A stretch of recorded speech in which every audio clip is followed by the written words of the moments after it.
아가서 동화. 부모가 자녀에게 들려주는 최고의 사랑 이야기. 38화 왕의 마차.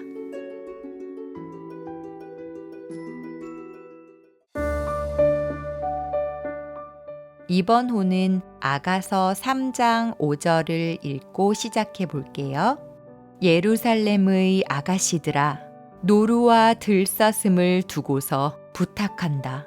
우리가 마음껏 사랑하기까지는 흔들지도 말고 깨우지도 말아다오. 신부는 아가서 2장 7절에서도 예루살렘의 아가씨들에게 똑같은 당부를 했었어요. 이 말은 여러 시련을 통해 다시 찾은 신랑과 함께 영적 교제를 회복하고자 하는 마음이라고 할 수 있지요. 신랑으로부터 새로운 진리를 배우고자 하는 신부 마음의 표현인 거예요. 이것은 그리스도인이 영적 성장을 경험할 때마다 깨닫게 되는 새로운 장면이에요. 이렇게 영적 성장을 경험한 후 놀라운 일이 벌어져요. 무슨 일이냐고요? 지금 사막 저쪽에서 몰약과 유향의 향기를 날리면서 연기 기둥처럼 솔로몬 왕의 마차가 오고 있어요. 상인들의 향품으로 만든 몰약과 유향의 향기를 날리며 연기 기둥처럼 사막에서 오는 자가 누구인가? 이 모습은 데살로니가 전서나 요한 계시록에도 나오는 장면이에요. 예수님의 재림 또는 묵시의 현실이 화면만 바뀌어 등장하는 거지요. 성경에 나오는 향기, 향내, 냄새는 모두 같은 의미를 가진 단어예요. 여기 향기는 코로 맡을 수 있는 냄새가 난다는 뜻이 아니에요. 사도 바울은 이 향기를 그리스도를 아는 지식의 향기라고 표현하고 있어요. 항상 우리를 그리스도 안에서 이기게 하시고 우리를 통해 그리스도를 아는 지식을 곳곳에 향기처럼 퍼지게 하시는 하나님께 감사를 드립니다. 하나님은 항상 우리를 그리스도 안에서 이기게 하신대요. 그리고 우리를 통해 그리스도를 아는 지식을 곳곳에 향기처럼 퍼지게 하신대요. 어때요? 이 말씀을 들으니 막 힘나지 않아요? 여기 이기게 하시는 분의 주어는 하나님이에요. 내가 아니고 하나님이 이기시는 거예요. 이 부분이 새번역 성경에는 더 구체적으로 번역되어 있어요. 그리스도의 개선 행렬에 언제나 우리를 참가시키시고 그리스도를 아는 지식의 향기를 어디에서나 우리를 통하여 풍기게 하시는 하나님께 감사를 드립니다. 그러니까 하나님이 이기시고 하나님이 이기신 그 개선 행렬에 우리를 참가시켜 주셨다는 거예요. 옛날 이스라엘 왕의 개선 행렬에는 항상 연기를 피웠다고 해요. 몰약과 유향 등을 섞어서 향기를 연기와 함께 피웠대요. 그래서 백성들이 볼 때 저 멀리서 연기가 올라오고 향기가 진동하면 우리 왕이 이겼구나 하고 달려나간 거지요. 그러니까 이 연기와 향기는 왕이 이긴 것을 증거하는 소품이라고 할 수 있어요. 도대체 왕이 우리를 위해 연기를 만들고 우리를 개선 행렬에 참여시켰다는 게 무슨 의미일까요? 영적 전쟁이라는 건 하나님과 마귀가 싸우는데 우리가 하나님을 도와서 마귀를 없애는 게 아니에요. 영적 전쟁은 보통 내 안에서 일어나요. 나의 육과 하나님이 싸우시는 거지요. 야곱이 야복 강가에서 하나님과 씨름한 것 알고 있지요? 성경은 야곱이 이겼다고 기록하고 있지만 하나님이 사람과 싸워서 진리가 있을까요? 그만큼 야곱의 육, 즉 부정적 성격이 딱딱하고 고집이 세다는 것을 표현한 거예요.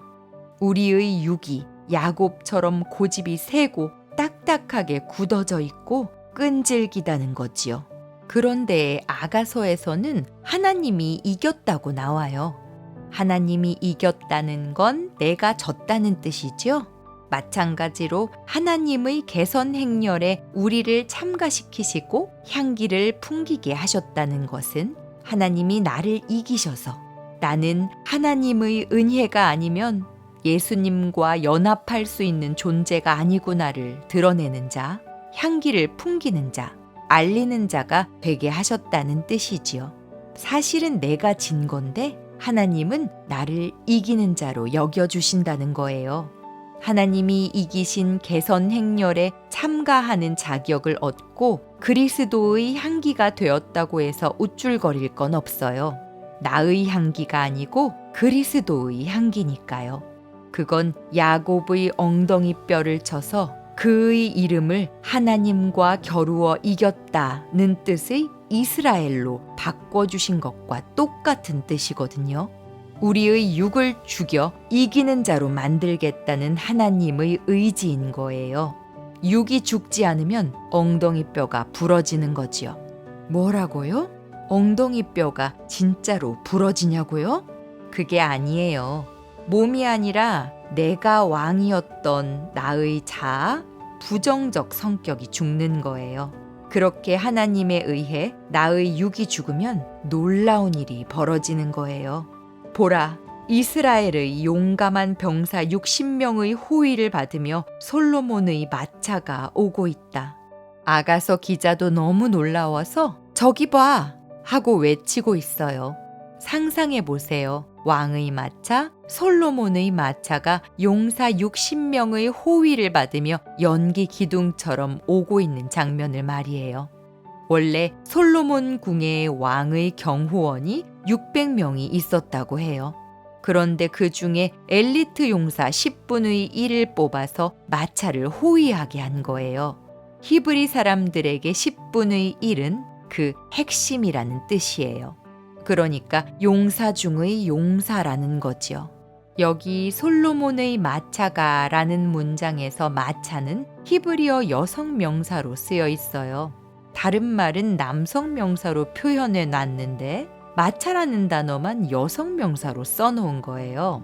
남성인 신랑 솔로몬이 탄 마차인데 여성 명사로 쓰여 있는 이유가 뭘까요? 그것은 바로 그 마차에 술람미가 탈 것이라는 걸 품사 하나로 암시하고 있는 거예요. 마차보다도 마차에 누가 타느냐가 중요해요. 내 안에 예수님이 거하시면 우리가 성전이 되고 예수님 안에 내가 들어가면 천국이 되는 거예요.